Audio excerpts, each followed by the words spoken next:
মাননীয় স্পিকার, আমারও যে প্রতিপক্ষ লগে একটা বই রইছে, এখানে শেষ হয়ে গেছে। ফুট তাই এগারে বই আয় পড়ছে, মনে হয় এগারে উপজেলা চেয়ারম্যান হয়ে গেছে, মেম্বার হয়ে গেছে একবারে। মাননীয় স্পিকার, এই যে চান্দাটা যে গাড়িতে নামলে একবার দূর লাগে, গাড়িতে উঠলে একবার দূর লাগে, একবার গেলে দূর লাগে, প্রসাব করা গেলে দূর লাগে।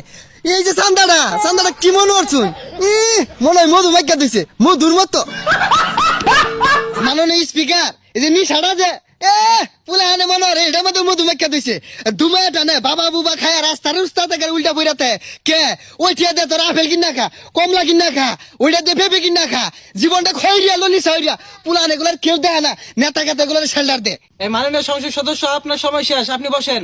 মাননীয় স্পিকার, 2 মিনিট কি একজনই হারা যা? আমার আরো 2 মিনিট লাগবো। বাংলাদেশের জনগণ এগোর মতো বুকা আর কেউ নাই। বিভিন্ন নেতার পিছে ঘুরে, নেতার পুলা কিন্তু ঠিকই বিদেশে পড়ে। আর এরা প্রাইমারি স্কুলটা তো পড়া পায় না, প্রাইমারি স্কুলে পড়ে আই এইটা লয়ে বয়ে উঠে, এই নেতারে শেল্টার দে, ওই নেতারে শেল্টার দে, আর মরে কিন্তু কেরাই। নেতাও মরে না, নেতার পুলা হানো মরে না, ওরা কিন্তু একবারে সলিড ভাবে ঘুরে। মাননীয় সংসদ সদস্য, আপনার সময় শেষ, আপনি বসেন।